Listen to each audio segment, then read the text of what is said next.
हाय, good morning, सत श्री अकाल, आदाब। कैसे हो आप लोग? मैं हूं आपका अपना चौक डॉक्टर नवनीत कालरा। और आज एक ऐसा टॉपिक लेकर आया हूं दोस्तों, जो ना उसका रीज़न बताता हूं। मैंने एक टॉपिक बनाया था सोर थ्रोट के ऊपर। उसमें कोई दवाइयों के नाम भी बताए थे, अपनी गले की इम्यूनिटी को कैसे बढ़ाएं। लेकिन कुछ शायद हल्की सी चूक मेरे से ये हुई कि मैंने ये नहीं बताया कि एंटीबायोटिक कब खानी है और कब नहीं खानी है। आज मैं आपको अपने गले का डॉक्टर बना के छोड़ूंगा क्योंकि बहुत सारे पेशेंट ऐसे हैं जो मुझे अफोर्ड नहीं कर सकते। हालांकि मैं बहुत सारे लोग ऐसे भी हैं जिनके पास बीपीएल कार्ड नहीं है। हालांकि मैं बीपीएल कार्ड वालों को फ्री इलाज करता हूं, जो भी ऑनलाइन कंसल्टेशन देता हूं। तो मुझे लगा कि एक ऐसा वीडियो बनाओ यार, जिससे लोग अपने आप ही कुछ समझ के कुछ अगर दवाई ले सकते हैं तो ले लें।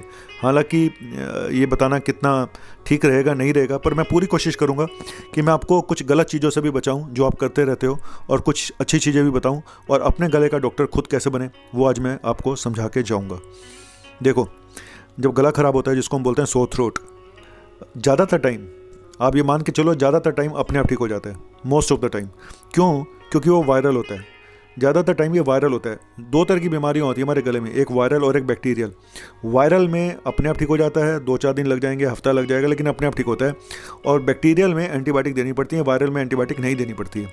तो आपको सिर्फ यही पहचान करनी है कि आखिर मुझे कैसे पता चलेगा कि मेरा जो इन्फेक्शन है वो वायरल है या बैक्टीरियल है। है ना इंपॉर्टेंट। और प्रॉब्लम वही होती है कि जब आप डॉक्टर के पास जाते हो तो डॉक्टर के पास भी गला खराब में, डॉक्टर साहब जल्दी ठीक कर दो, मुझे 2 दिन में कर दो, बस मुझे शादी में जाना है, मुझे यहाँ जाना है, मुझे ये करना है। तो डॉक्टर भी एंटीबायोटिक लिख के देते हैं। तो क्या करें, क्योंकि आपको तो बहुत जल्दी है। कई बार आप केमिस्ट के पास जाते हो, वो भी एंटीबायोटिक लिख के देते हैं। कई बार आप अपने आप खाना शुरू करें। तो मेरे पास जितने भी ऑनलाइन कंसल्टेशन के लिए फ़ोन आए, तो वो लोग महीनों भर से एंटीबायोटिक खाए जा रहे हैं। एजिथ्रोमाइसिन खा रहा हूँ, मैं एजिथ्रोमाइसिन खा रहा हूँ, मेरा गला नहीं ठीक हो रहा है। अरे सर, आप पता तो करो आपको है क्या एक्चुअली। चलो बताता हूँ आज मैं आपको शॉर्ट में। देखो, ज़्यादातर जो फ़ोन आते हैं मेरे पास, तो उनमें कुछ फीवर वगैरह कई लोगों को नहीं है। वो सिर्फ ये बोलते हैं मेरे गले में इरिटेशन है, मेरे जैसे देखो मैं कर रहा हूँ, है ना, देख रहे हो। इसी तरह से लोगों के गले में खराश होती है, मुझे भी होती रहती है। मुझे छोटा मोटा ही खराश वगैरह चलता रहता है, लेकिन मैं चिंता नहीं करता हूँ। तो गले में खराश होती है, गले में इरिटेशन होता है, गले में ऐसा लगता है कुछ चुभ रहा हो, है ना, तो कुछ डिस्कम्फर्ट है। तो अब उसमें फीवर नहीं है पेशेंट को, तो बेसिकली ऐसे पेशेंट में कुछ भी नहीं करना होता है। लेकिन आप डर जाते हो क्योंकि आपको लगता है कि कोरोना तो नहीं, कोविड तो नहीं। ये मैं पहले ही बता चुका हूँ, अगर 14 दिन से ज़्यादा हो गए हैं, आपको एक्सपोज हुए हुए, कहीं पे आप गए थे, ये है फलाना है, तो आपको कोविड होने के चांसेस नहीं है। और अगर आप यंग पेशेंट हो तो आपको वैसे भी डरने की बात नहीं है। हो भी गया तो कौन सा क्या उखाड़ लेगा यार, वो कुछ नहीं उखाड़ पाएगा। हो के चला भी गया होगा। तो मैं ये बात कर रहा था कि अगर आपके गले में सपोज अब शुरुआत हुई है गले की, अभी सोर थ्रोट शुरू हुआ है और आपको फीवर नहीं है, फीवर है भी तो हल्का सा है, 99, 99.6 है, 100 से नीचे है, और गले में खराश है, गले में हल्का दर्द है, हल्का है, सिम्टम हल्के हैं, तो बेसिकली ऐसे केसेस ज़्यादातर वायरल होते हैं और इनमें एंटीबायोटिक की जरूरत नहीं होती। तो करना क्या है? देखो, सबसे पहले गरारे करना शुरू करो, गार्गल जिसको बोलते हैं गार्गल। गार्गल कैसे करने? नमक पानी के आप गरारे कर सकते हो। एक कप गर्म पानी लें, उसमें आधा चम्मच नमक डालें, उससे गरारे कर सकते हैं। नहीं तो बीटाडिन गार्गल आता है, मार्केट से मिल जाता है, उसको भी गर्म पानी में डाल के गरारे कर सकते हैं। ये तो हो गया गरारे। कुछ लोग डिस्प्रिन डाल के गरारे करते हैं, कुछ लोग ग्रीन टी डाल के गरारे करते हैं, कुछ लोग मुलट्ठी डाल के भी गरारे करते हैं। पर मैं ये बोलूँगा सिंपल सा है, नमक डालो और गरारे करो। सुबह दिन में 2 या 3 बार गरारे कर लें। पहला ये। दूसरा, ये मैं नेचुरल तरीके बता रहा हूँ, जिनको कि बैक्टीरियल सोर थ्रोट नहीं है, सिंपल वायरल है। क्योंकि ये सिम्टम वायरल के हैं, जो हल्के फुल्के सिम्टम होते हैं ये सब वायरल होते हैं, इनमें एंटीबायोटिक की जरूरत नहीं होती है। तो इसमें करना क्या है? पहले गरारे शुरू करो। स्टीम लेना शुरू करो। स्टीम से क्या होगा, थोड़ा ह्यूमिडिटी मिलती है, ठीक रहती है, ह्यूमिडिफायर का काम करती है। तो स्टीम लो सुबह शाम। तीसरा, पानी ज़्यादा पियो। चौथा, रेस्ट करो, जितना रेस्ट कर सकते हो वो भी बहुत ज़रूरी है। वायरल जो बीमारियाँ होती है उसमें रेस्ट बहुत इंपॉर्टेंट है दोस्तों। रेस्ट करो, पानी ज़्यादा पियो, और गले को सपोज़ आपको हल्का फुल्का खांसी है, हल्का फुल्का पेन है, तो आप कोई सिंपल पेन किलर पैरासीटामोल वगैरह ले सकते हो। दिन में 2 बार 3 बार आप ले सकते हो, कोई दिक्कत नहीं है। 600 mg की 650 mg की ले सकते हो अगर एडल्ट है, ठीक है। तो बच्चों की डोज थोड़ी कम होती है। लेकिन आप कोई भी over the counter pain killer आप ले सकते हो, ब्रूफेन टाइप की, कॉम्बीफ्लेम टाइप की, अगर आपको ज़्यादा दर्द लग रहा है तो।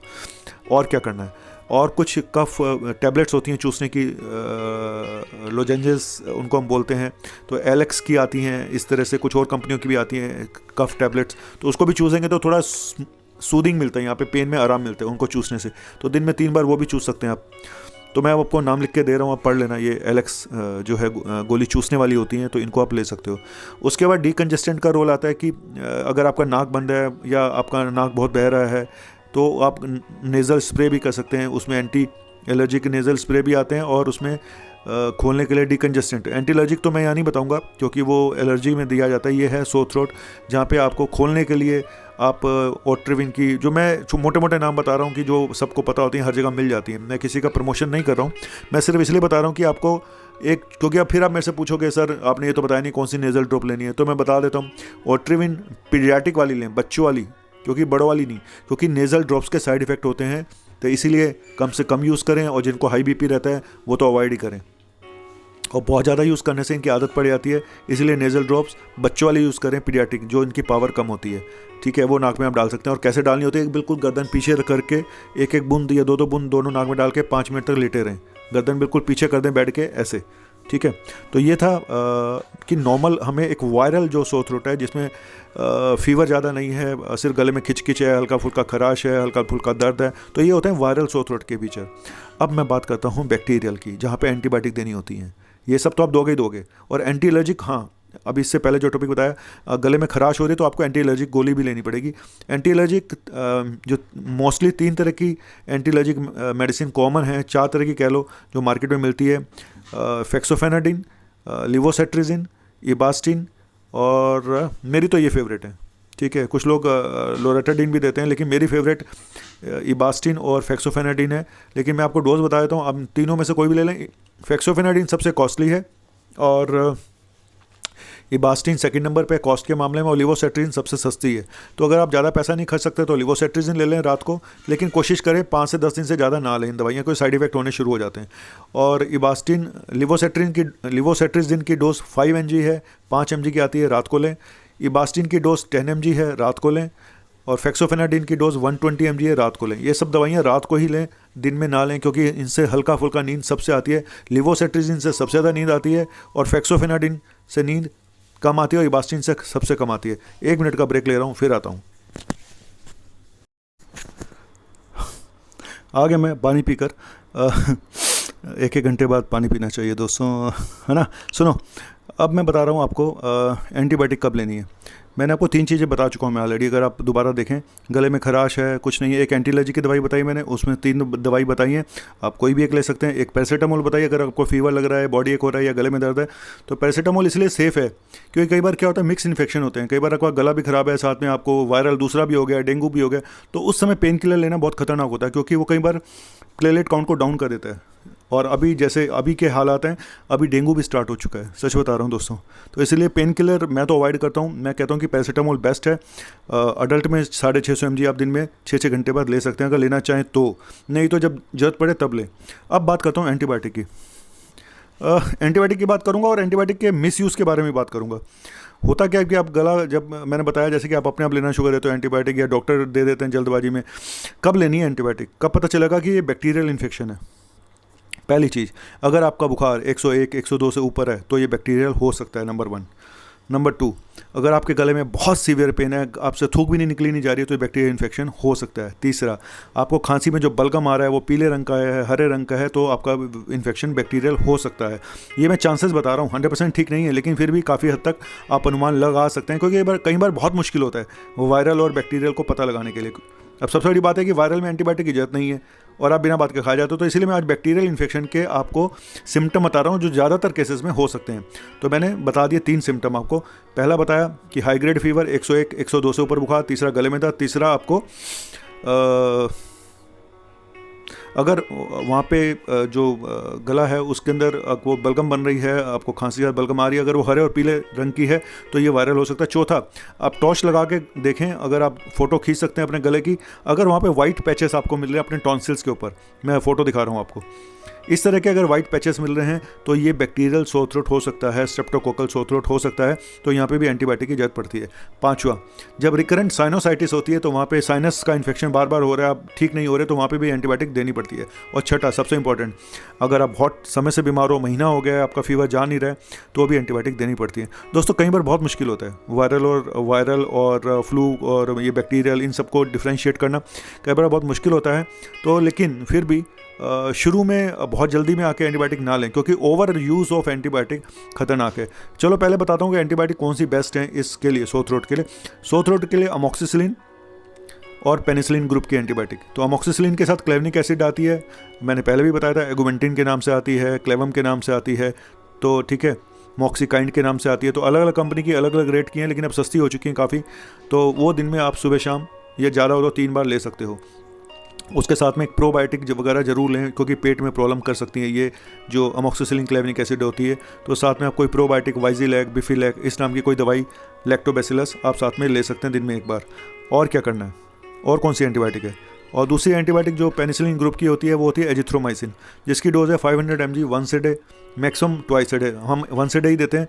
मुझे एजिथ्रोमाइसिन बहुत ज़्यादा पसंद इसलिए नहीं है कि वो पेट में गैस्ट्राइटिस करती है और कई बार हार्ट पेशेंट में थोड़ी प्रॉब्लम कर सकती है, क्योंकि उसका कुछ ऐसी प्रॉब्लम्स हैं जहाँ पे अभी हाइड्रोक्सीक्लोरोक्विन के साथ भी देखा जा रहा है कि जहाँ पे हाइड्रोक्सीक्लोरोक्विन और एजिथ्रोमाइसिन दोनों एक साथ बिल्कुल नहीं दे सकते। तो azithromycin is a good antibiotic, और मेरी पसंद नहीं है, मेरा अपना मानना है। चलो ठीक है भाई, हर एक डॉक्टर की अपनी अपनी पसंद होती है। उसके अलावा आप और भी एंटीबायोटिक हैं, सेफुरोक्साइन भी देते हैं कई बार। अच्छा, कई बार एक ही एंटीबायोटिक बार बार खाते रहो, और जिस इंसान को बार बार हो रहा है, नहीं भी खा रहे हैं, जब जबरदस्ती एक ही एंटीबायोटिक को हर साल दिन में 3-3 बार खा लेते हैं, 4-4 बार खाते हैं, तो उसका रेजिस्टेंस डेवलप हो जाता है, वो एंटीबायोटिक काम करना बंद कर देती है। इसलिए एक ही एंटीबायोटिक को बार बार ना खाएं, और कोशिश करें अवॉइड करें, जितना पॉसिबल है अवॉइड करें। जब जरूरी हो तभी खाएं, डॉक्टर से बिना पूछे ना खाएं। और तीसरी एंटीबायोटिक है सेफुरोक्साइन, जो मार्केट में सबसे कॉस्टली जो है ओरिजिनल ब्रांड वो सेफ्टम के नाम से आता है, लेकिन सस्ती आती हैं सेफाकाइंड वगैरह, और उसके साथ क्लेवनिक एसिड की कॉम्बिनेशन भी आता है सेफाकाइंड सीवी के नाम से। 250 mg की भी आती है, 500 mg की भी आती है। तो वो भी एक अच्छी मेडिसिन है। जहाँ पे ये काम नहीं करती फिर हम उसको इनको बोलते हैं सिफेलोस्पोरिन्स, तो इनको भी ट्राई किया जा सकता है। और इनकी डोज होती है सुबह शाम, दिन में सुबह शाम 5 से 7 दिन के लिए आप दे सकते हैं। जो भी एंटीबायोटिक लें उसका कोर्स एक डॉक्टर से बिना पूछे कंप्लीट करें। 5 से 10 दिन का कोर्स होता है एंटीबायोटिक का, जरूर लें, स्पेशली जब स्ट्रेप्टोकोकल सोर थ्रोट होता है ना, वो बैक्टीरियल सोर थ्रोट है। तो बैक्टीरियल सोर थ्रोट के साथ ये प्रॉब्लम होती है कि अगर आप एंटीबायोटिक नहीं लेंगे तो फैलने का खतरा रहता है। वो कहीं लंग्स में चला गया तो वहाँ पे निमोनिया हो सकता है, ब्लड में चला गया तो इन्फेक्शन और कहीं जा सकता है। तो ये प्रॉब्लम होती है कि इन्फेक्शन फैल सकते हैं, इसलिए एंटीबायोटिक देनी जरूरी होती है, लेकिन बैक्टीरियल में। तो मैंने आज पूरी कोशिश करी है कि आपको अपने गले का डॉक्टर बना के छोड़ूं। पहले मैंने आपको बताया वायरल बैक्टीरियल में फ़र्क कैसे करेंगे, फिर मैंने वायरल का ट्रीटमेंट बताया जहाँ पे एंटीबायोटिक नहीं लेनी है, क्या क्या ले सकते हैं। हाँ, और बैक्टीरियल अगर है तो एंटीबायोटिक उसके अलावा लेनी है। जो वायरल में लेनी है वो सब दवाइयाँ तो लेनी है बैक्टीरियल में, लेकिन बैक्टीरियल में एंटीबायोटिक भी लेनी है। जो मैंने पहले बताया वायरल में वो सब भी लेनी है बैक्टीरियल में, लेकिन बैक्टीरियल में एंटीबायोटिक ऐड करनी होती है। ठीक है, तो ये छोटा सा टॉपिक था। और एंटीबायोटिक का ओवर यूज़ करने से देखो, एक तो कॉस्टली होती है, अननेसेसरी खर्चा होता है, दूसरा उसके साइड इफेक्ट होंगे, पेट खराब हो जाएगा, तीसरा उसका रेजिस्टेंस डेवलप हो जाएगा। फिर बार बार यूज़ करने से आपका शरीर काम करना बंद कर देता है, एंटीबायोटिक काम ही नहीं करती हैं, तो रेजिस्टेंस डेवलप हो जाता है, और ये रेजिस्टेंस पूरे सोसाइटी में डेवलप हो जाता है। फिर हर जगह ये दवाइयाँ काम करना बंद कर देती हैं, ये बैक्टीरिया। और बैक्टीरिया और वायरस में सबसे बड़ा फ़र्क ये है कि बैक्टीरिया हर जगह मौजूद होते हैं, हर जगह पाए जाते हैं, ठीक है, लेकिन वायरस सिर्फ लिविंग सेल में ही पाया जाता है। बैक्टीरिया आपको कहीं भी मिल सकते हैं, हमारे शरीर के अंदर भी होंगे, शरीर के बाहर भी होंगे। और बैक्टीरिया हमारे पेट के लिए बेनिफिशियरी भी होते हैं, मतलब फ़ायदा भी करते हैं, ठीक है, तो वो डाइजेशन के लिए अच्छे भी होते हैं, ठीक है। तो लेकिन वायरस लिविंग ऑर्गन में ही मिलते हैं, वो हर जगह नहीं, वायरस नहीं मिलता है, ठीक है। और कई लोगों को लगता है कि सोर थ्रोट जो है वो फैलता है खांसने से, ऐसा नहीं है दोस्तों। आपने भी देखा होगा फ्लू है या हमारा जो अभी चल रहा है, तो ये टच करने से भी फैलता है, ठीक है, कांटेक्ट में आने से भी फैलता है। खाली खांसने से, एक दूसरे के सामने होने से ही नहीं फैलता, कांटेक्ट से भी हो सकता है कि आपने उसने कांटेक्ट करा, जैसे अभी कोविड में हो रहा है, एक जगह को टच किया, फिर आपने उसको टच करा, फिर आपने मुंह को हाथ लगाया। तो बेसिकली आगे भी ध्यान रखें, इस मास्क का यूज़ जरूर करें जब भी आपके आसपास कोई बीमार हो, और गार्गल वगैरह रेगुलर करते रहें। सोशल डिस्टेंसिंग आगे भी ज़रूरी है दोस्तों, क्योंकि ये वायरस तो चला जाएगा, लेकिन छोटी मोटी बीमारियाँ कई बार वो भी घातक साबित हो जाती हैं, खासतौर से उन पेशेंट में जिनको शुगर है और जिनकी इम्यूनिटी कंप्रोमाइज़ है। वहाँ पे बैक्टीरियल इवन सब ये जो सोर थ्रोट होता है, ये भी कई बार बहुत घातक साबित होता है, क्योंकि वो फैल जाता है। तो ये था। और अगर आप कोविड से डर रहे हैं, और तो मैंने मेरा ये बनाने का वीडियो का मतलब एक और था कि बहुत सारे लोग कंसल्ट करते हैं इन छोटी छोटी प्रॉब्लम के लिए। मुझे लगता है यार, इस छोटी छोटी प्रॉब्लम के लिए मैं थोड़ा और अवेयर कर दूं, तो भाई अपने आप ही अपना डॉक्टर खुद बन जाओ, घर बैठे बैठे अपना इलाज कर लो, ओवर यूज़ मत करो एंटीबायोटिक का। इसलिए मैंने इस वीडियो को दोबारा बनाया और ढंग से बताया कि कैसे आप पता लगाएंगे और क्यों, क्योंकि कई लोग ऐसे भी हैं जिनके पास, जो गरीब लोग हैं, ठीक है, मैंने हालांकि उनको बोला हुआ कि आप बीपीएल कार्ड है तो आप मेरे से फ्री कंसल्टेशन ऑनलाइन ले सकते हैं, लेकिन बहुत सारे लोग ऐसे हैं कि जिनके पास बीपीएल कार्ड भी नहीं है, और कई लोग और भी हैं जो नहीं अफोर्ड कर पा रहे हैं इस समय पे, कि उनको लगता है कि यार, कई लोग कहते हैं जी हम तो पेटीएम यूज़ नहीं करते, ये नहीं करते, वो नहीं करते। तो बड़े सारे लोगों की प्रॉब्लम्स हैं, तो मैंने सोचा यार थोड़ा तो दिल बड़ा रखना चाहिए दोस्तों, की फ़र्क पैंदा है ना। तो हिंदुस्तान वालों, मैंने सब कुछ बता दिया और अपने आप अपनी दवाइयाँ शुरू कर सकते हो। लेकिन लेकिन लेकिन मैं फिर बोलूँगा कि हमेशा, ये तो मजबूरी में बता रहा हूँ क्योंकि डॉक्टर अवेलेबल नहीं हो पा रहे हैं, इसीलिए मैंने शायद ये वीडियो बनाया, नहीं तो मैं कभी ना बताता आप लोगों को ये दवाइयों के बारे में। और सिर्फ इसीलिए बोलूँगा कि भाई थोड़ा पेशेंस रखो और ओवर यूज़ मत करो एंटीबायोटिक का, ओवर यूज़ सेल्फ मेडिकेशन मत करो। अभी भी मैं बोल रहा हूँ, लेकिन ये बनाने का वीडियो सिर्फ इसलिए था कि आपके जो झोला छाप डॉक्टर्स वो अगर गड़बड़ियाँ कर रहे हैं, अगर आप गड़बड़ियाँ कर रहे हैं, तो ये अवेयरनेस वीडियो है कि आप अपने आप दवाइयाँ फालतू की मत लें। आपको अगर इतनी सी दवा की ज़रूरत है तो आप इतनी ले लेते हो डर के मारे, और पता नहीं अभी क्या क्या खाए जा रहे हो आप इम्यूनिटी को बढ़ाने के लिए, ये और वो। इंसान डर से मर रहा है। आज मैं आपको एक एग्जांपल बताता हूँ। अभी हमारे यहाँ एक नर्स की डेथ हुई है एक हॉस्पिटल में, उनको कोविड हुआ। बताया जा रहा है कि जैसे उनको ये पता चला कोविड हुआ है, उनको कार्डियक अरेस्ट हो गया। पता नहीं अभी सच है या नहीं है, डर के मारे, और उनकी डेथ हो गई। डर से मत मरो दोस्तों। क्या बोलूं, बोलने को कुछ बचा नहीं अब। इंसान हर रोज़ डर डर के मारे मर रहा है दोस्तों, ऐसा कुछ भी नहीं है। मैं फिर बोल रहा हूँ, ठीक है, ये जाएगा, धीरे धीरे चला जाएगा, लेकिन आप डर के मारे हर रोज़ मत मरो। अपनी मौत को खुद मत बुलाओ डर के मारे, फालतू की मेडिसिन खा खा के, ये भी खा लूँ, वो भी खा लूँ, ऐसा भी कर लूँ, वैसा भी कर लूँ। जब होना होगा तो होके रहेगा।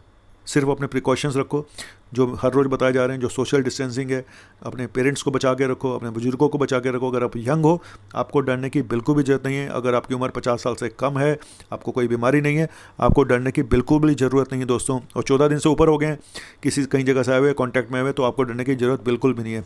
और जाते जाते एक सॉन्ग है, कहाँ तक ये मन को अंधेरे चलेंगे, उदासी भरे दिन कभी तो ढलेंगे, कभी तो ढलेंगे। ढल ही जाएंगे दोस्तों, क्या करें। सोचते थे कि दिन के बाद रात आती है, रात के बाद दिन आता है। ये रात इतनी लंबी हो गई, इतनी लंबी हो गई है, लोगों को लगता है कि आज सवेरा होगा, आज सवेरा होगा, लेकिन सवेरा होने का नाम नहीं ले रहा। लेकिन शाश्वत सच, यही बोलते हैं ना हिंदी में, शाश्वत सच यही है, सत्य यही है कि सवेरा तो होके रहेगा। और ये मेरा मानना है, ये मेरा प्रेडिक्शन है। 2021, बहुत सारे पंडितों ने आज बता रहे हैं कि ऐसा कोरोना के बाद ये होगा, वो होगा, तब जाएगा। पहले किसी ने नहीं बताया कि कोरोना आएगा, किसी ने नहीं बताया, ठीक है। तो अभी बताने का कोई फ़ायदा नहीं, ये पंडित लोग जो अब बता रहे हैं। अभी मैं आपको बता रहा हूँ अपना प्रेडिक्शंस। 2021 इंडिया के लिए गोल्डन पीरियड होगा, अगर कोई और आपदा ना आ जाए तो, क्योंकि हम प्रेडिक्शन कर ही नहीं सकते कौन सी आपदा कब आ जाए, कोई नया वायरस फिर आ जाए। लेकिन अगर सब कुछ सही चला और ये वायरस अगर चला गया 2021 के शुरू में या इस साल के अंत तक, 2021 इंडिया का होगा, ये मेरा मानना है। उसका रीज़न यही है कि चाइना को बॉयकॉट करेंगे बहुत सारे कंट्रीज़, और धीरे धीरे कंपनियां और इन्वेस्टमेंट भारत में शिफ्ट होगा। तो hope for the best, yes. और मैं भी हूँ हिंदुस्तानी, और सबसे आगे होंगे हिंदुस्तानी, यस। और मिल के रहो दोस्तों। इस समय आप सबको यूनिटी की ज़रूरत है। इस समय धर्म, जात, ये सब चीज़ें मत देखो। आप सबको इकट्ठे होके लड़ना इस वायरस के प्रति। जैसे मैं देखो, मैं होम्योपैथी पे वीडियो भी बना रहा हूँ, आयुर्वेद पे भी बना रहा हूँ, क्योंकि ये लड़ाई हम सबकी लड़ाई है और सबको मिल के करना है, कैसे भी हो। तो ताकत वतन की हमसे है, हिम्मत वतन की हमसे है, इज्जत वतन की हमसे है, इस देश के हम रखवाले।